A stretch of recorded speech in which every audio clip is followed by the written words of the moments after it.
Bab 129. Setelah Sunny memakai topeng, dia kembali ke kamar dengan perasaan ritual.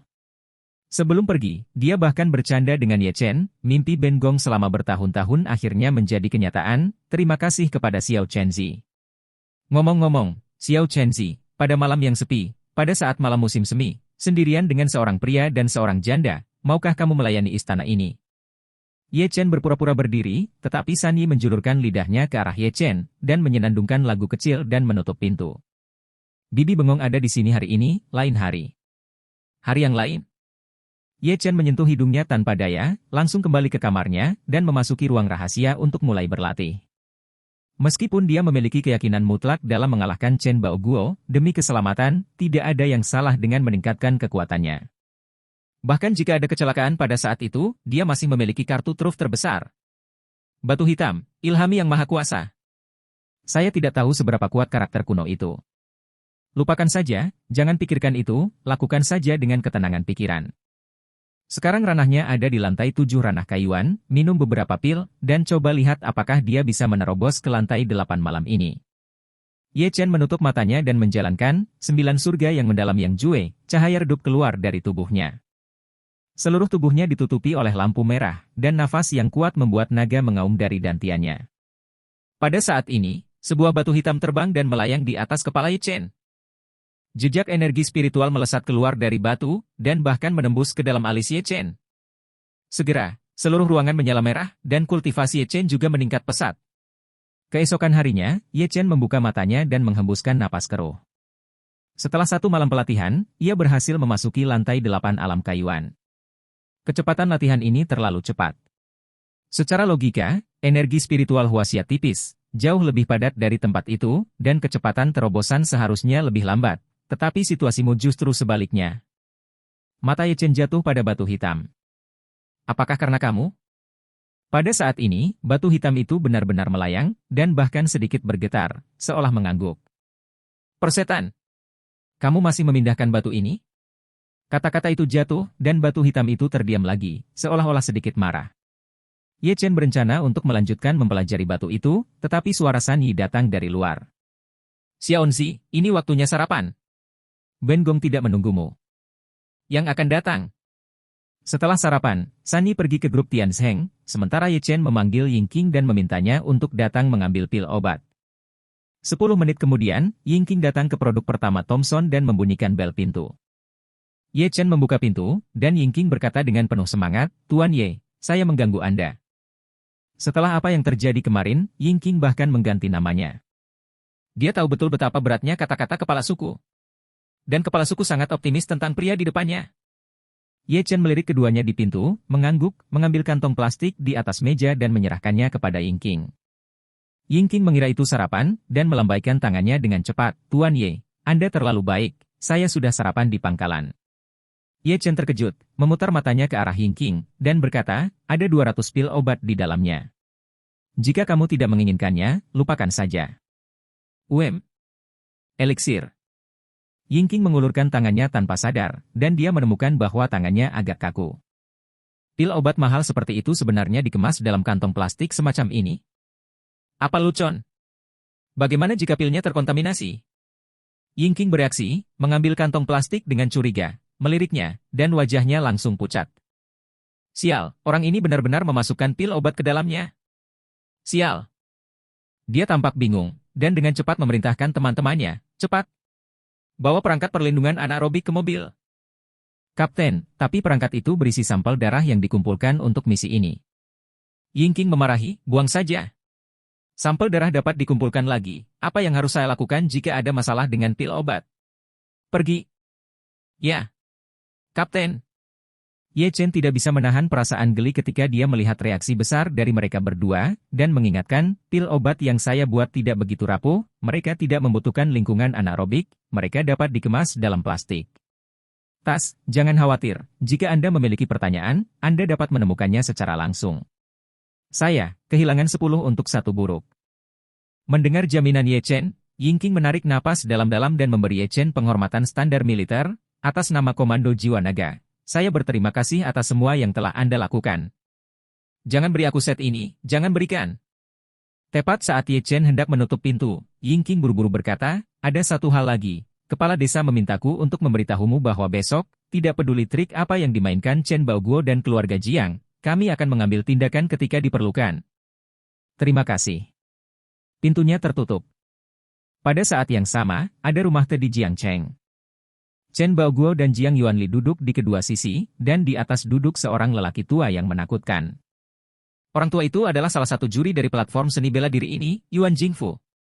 Pembangkit tenaga listrik teratas yang pernah memasuki 400 teratas daftar Grandmaster Huaxia. Apa konsep untuk 400 teratas? Jiang Yuanli hanya 514. Dan setelah berlatih selama bertahun-tahun, saya bahkan tidak bisa masuk ke 500 teratas. Yuan Jingfu telah aktif di Provinsi Jiangnan selama 10 tahun terakhir, meletakkan dasar di Provinsi Jiangnan. Tidak hanya itu, dia juga wakil presiden Asosiasi Seni Bela Diri Jiangnan. Berapa banyak master seni bela diri yang tidak bisa masuk ke asosiasi seni bela diri tanpa mematahkan kepala mereka? Dapat dilihat betapa mulianya identitas Yuan Jingfu. Dengan konvensi, Yuan Jingfu bertanggung jawab atas platform seni bela diri di Jiangcheng. Selama platform seni bela diri diaktifkan, dia akan datang untuk menjadi wasit. Pada saat ini, Yuan Jingfu sedang meminum dahong pao dari Gunung Wui, dan memandang dua orang di depannya dengan penuh minat. Dua master seni bela diri Jiangcheng, silakan datang ke sini, seharusnya tidak hanya untuk minum teh. Chen Baoguo buru-buru mengambil kotak brokat dan meletakkannya dengan hati-hati di depan Yuan Jingfu, di depan penatua Yuan, bagaimana kita bisa disebut Grandmaster? Itu hanya bisa dianggap sebagai junior. Ini adalah bakti generasi muda kepadamu Yuan Lao. Yuan Jingfu sudah lama terbiasa dengan hal semacam ini, adalah normal bagi yang lemah untuk menghormati yang kuat dan mencari perlindungan. Dia membuka kotak itu dan meliriknya, matanya tiba-tiba menyusut, dan dia berkata dengan terkejut, ginseng pencari roh berusia 1000 tahun. Tangan yang besar, hadiah ini agak mahal. Ginseng pencari semangat ini memiliki efek yang kuat dan stabil pada terobosan seniman bela diri, dan sangat penting untuk keberadaan Yuan Jingfu di dunia ini. Tahun kritis berada di atas milenium dan sangat jarang terjadi. Itu tidak mahal, dan hanya Yuan Lao yang layak untuk benda ini. Yuan Jingfu menatap Chen Baoguo dalam-dalam dan mengangguk, kamu sangat bagus. Ketika ranahmu sedikit meningkat, kamu dapat mencoba mendaftar untuk bergabung dengan Asosiasi Seni Bela Diri Jiangnan.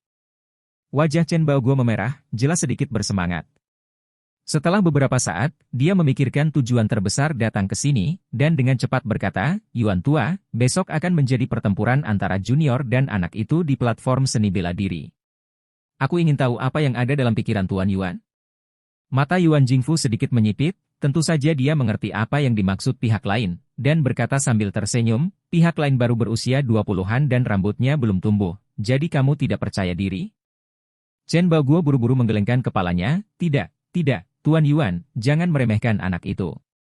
Saya mendengar bahwa anak itu mendapat pil obat ajaib dari pelelangan. Setelah meminumnya, kekuatannya akan sangat meningkat. Saya takut anak ini akan menggunakannya. Pil obat ini tidak adil bagiku. Dan anak itu sudah berbicara, mengancam akan membunuhku di panggung seni bela diri, dan bahkan membual bahwa bahkan jika kamu ada di sini, Yuan tua, kamu tidak dapat menghentikanku. Ini adalah penjelasan yang dinegosiasikan Chen Baoguo dan Jiang Yuanli kemarin, mencoba mendiskreditkan Ye Chen.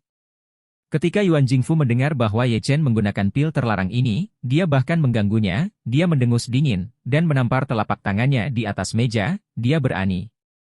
Denganku Yuan Jingfu, jika dia menggunakan pil terlarang untuk mengalahkanmu, aku akan melakukannya. Buat dia berlutut.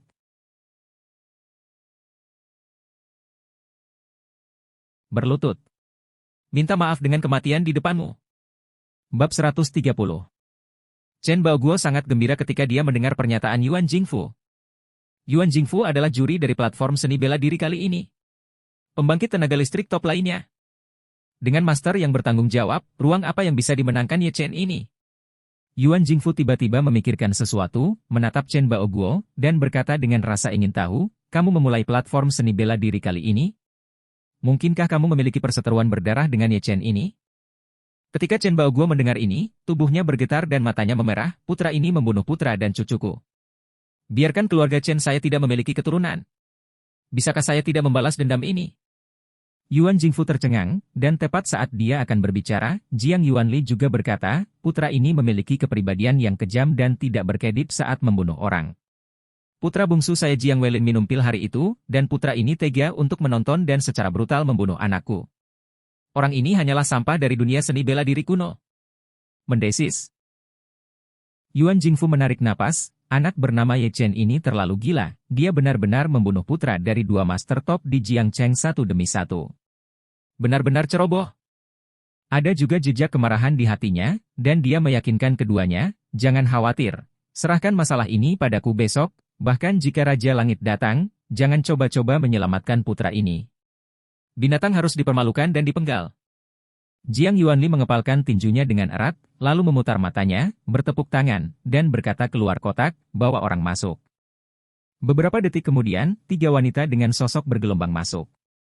Dia memahami preferensi Yuan tua, dan selain tertarik pada kultivasi, dia bahkan lebih tertarik pada wanita. Meskipun dia sangat tua, sebagai seniman bela diri kuno, kemampuannya dalam hal itu secara alami lebih kuat daripada orang biasa. Jiang Yuanli dengan hormat berkata, Yuan tua, ketiganya adalah mahasiswi Universitas Jiangbei, masih muda, mereka selalu mengagumimu, dan berencana untuk kembali ke kamarmu untuk membahas beberapa gerakan.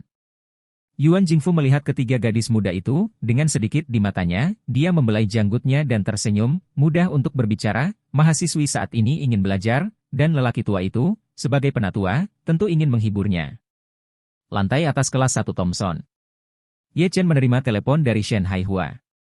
Kedua produk grup Tianzheng telah berhasil diajukan, dan lisensi telah diperoleh. Kecepatan ini telah membuat Shen Haihua TSK di telepon.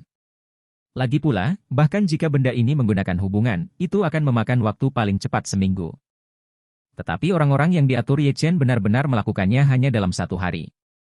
Dengan lisensi, pembangunan jalur perakitan jauh lebih cepat, dan waktu untuk produksi massal sangat dipersingkat. San Yi telah memulai kampanye pemasaran. Diperkirakan tidak akan lama lagi bisa sukses diluncurkan. Kemudian, yang mengejutkan Ye Chen, Xia Rusue mengirim video WeChat yang mengeluhkan hari-harinya yang membosankan di villa. Dalam beberapa hari terakhir, banyak talenta muda dari Provinsi Jiangnan telah datang ke Jiangcheng untuk pertama kalinya, sebagian besar untuk bersiap merayakan ulang tahun Xia Rusue. Jadi Xia Rusue melihat ini, atau diseret oleh ibunya untuk melihat itu. Keluarga Xia telah menemukan bahwa perkembangan keluarga telah memasuki kondisi yang lemah, sehingga berbagai hubungan perlu dipertahankan oleh generasi berikutnya. Ngomong-ngomong, Ye Chen, ibuku benar-benar memberitahuku hari ini bahwa kamu mungkin tidak bisa datang pada hari ulang tahunku? Benarkah begitu? Setelah mengobrol lama, Xia Rusue sampai pada intinya, yang paling ingin dia ketahui. Ye Chen ragu-ragu selama beberapa detik, lalu tersenyum, jangan khawatir, aku akan tiba tepat waktu besok. Mendengar jaminan Ye Chen, Xia Rusue menghela nafas di sana, dan kemudian matanya yang cerdas berkedip sedikit, bisakah Anda mengungkapkan sebelumnya, apa sebenarnya hadiah untuk saya besok? Ye Chen menunjukkan senyum misterius dan berkata, hadiah ini seharusnya hanya milikmu. Ye Chen, apa perbedaan antara apa yang kamu katakan dan apa yang tidak kamu katakan? Aku protes. Xia Rusue mengerutkan kening dan pura-pura marah. Siapa yang mengira bahwa Presiden Bingshan yang dulu sombong akan memiliki sisi wanita kecil seperti itu? Protes tidak efektif. Videonya baru saja ditutup. Kemudian, Ye Chen mengeluarkan cangkang kura-kura dan 3 koin tembaga dari lemari. Dengan sedikit lemparan, jari-jari terjepit, dan mulai mencoba mengukur keberuntungan hari esok.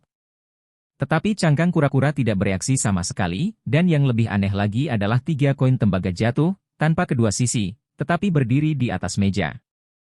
Ini adalah hasil selama 5 tahun terakhir.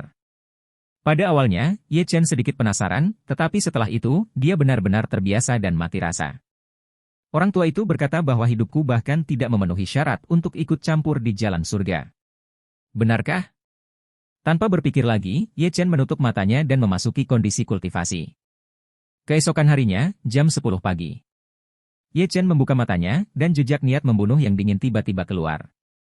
Sudah hampir waktunya untuk pergi.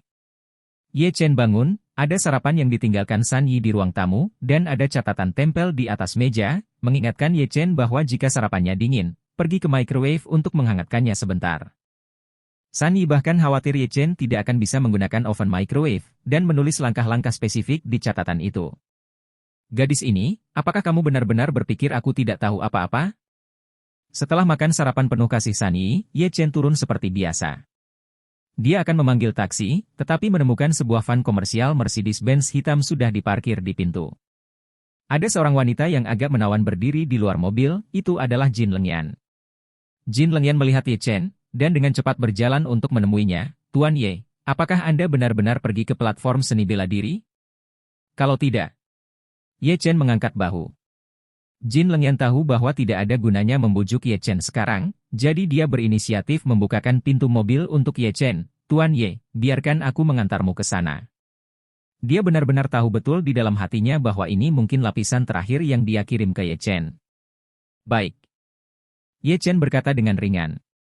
Di dalam mobil, Ye Chen menutup matanya setelah duduk. Jin Lengyan ingin bertanya kepada Ye Chen apakah dia memiliki keinginan yang tidak terpenuhi beberapa kali. Tetapi dia menelan kata-kata itu lagi. Aduh. Ayahnya mengingatkannya bahwa tidak perlu menghubungi Ye Chen lagi, tetapi setiap kali dia berpikir bahwa seorang jenius seni bela diri akan jatuh, dia masih merasa sedikit kasihan. Setelah setengah jam, mobil perlahan berhenti. Tuan Ye, ini dia. Baik. Ye Chen keluar dari mobil dan memperhatikan bahwa itu adalah tempat yang mirip dengan lapangan sepak bola. Di tengah venue berdiri sebuah cincin yang terbuat dari batu-batu besar. Ada berbagai tanda pedang dan tanda kerusakan di sekitar cincin, yang agak tua. Mungkin karena platform seni bela diri sudah terlalu lama tidak berguna, ia telah mengumpulkan debu. Tidak hanya itu, Ye Chen juga menemukan bahwa ada banyak orang berkumpul di tribun di sekitar ring, kebanyakan dari mereka adalah prajurit kuno. Kekuatannya tidak terlalu kuat, saya harus mendengar berita dan menonton pertunjukan. Tentu saja, ada juga beberapa pria kuat yang kekuatannya tidak bisa dilihat oleh Ye Chen. Ye Chen tiba-tiba melirik ke beberapa arah, tetapi menemukan banyak kenalan. Keluarga Jurende, Bai Li Bing, Luo Zhengguo, Ying Qing, Yao Zhengde dan putranya Yao Fulu, Chu Shuran, Tuan Kemudi. Tiba-tiba, mata Ye Chen menyipit, dan matanya tertuju pada seorang pria berpakaian hitam, mengenakan kacamata hitam dan topi berpuncak di samping kemudi. Jika Anda tidak melihat dengan seksama, Anda pasti akan berpikir bahwa pria ini adalah bawahan dari master kemudi. Namun nyatanya, Ye Chen mengetahui bahwa orang ini sebenarnya adalah Raja Nanjiang. Raja Nanjiang yang terkenal di provinsi Jiangnan.